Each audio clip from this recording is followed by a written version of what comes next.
I'll be going to a Super Bowl party on Sunday, but it's not the football game that's going to get me there. It's the food. It's got to be one of the biggest food days of the year. And of course, I'll be bringing something to contribute. Pizza is always pretty popular at Super Bowl parties, and so I'm going to kind of spin off of a regular traditional pizza, and I'll be making some pizza rolls. I'll show you how easy it is, and these are so fun to eat. A little bit easier actually than regular pizza. I'm starting with 1 tube of the refrigerated pizza crust dough that you can buy now in the supermarkets, and I'm going to unroll it and pat it into my jelly roll pan, 15 by 11 pan that I've just brushed with a little bit of olive oil so that the dough won't stick. I'm going to use some of these little pepperoni minis that I saw in the grocery store.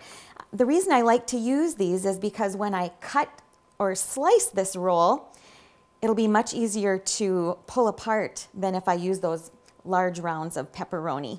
Then over the pepperoni goes a full 8-ounce package of, you can use mozzarella cheese. This is actually a pizza blend that's provolone and mozzarella cheese together. Now, over the mozzarella cheese, a little bit of Italian spice blend, probably about 1.5 teaspoons, and just give it a little pinch as you sprinkle it over the top. This releases a lot of those nice flavors that are in the dried herbs.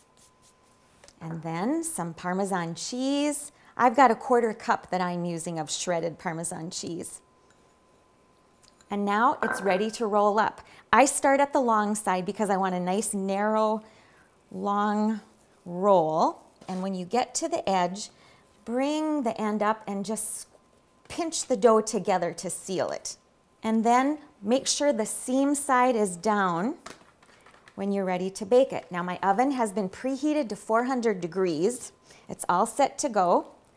But before I put it into the oven, I'm going to brush it with a beaten egg. And I mix it with just a little bit of water, about 1 teaspoon of water, and this egg will give it a nice golden color when it bakes in the oven. And I like to sprinkle it with some sesame seeds too. That dresses it up a little bit. And then it's ready to put into the oven. It only takes about 15 or 20 minutes to bake.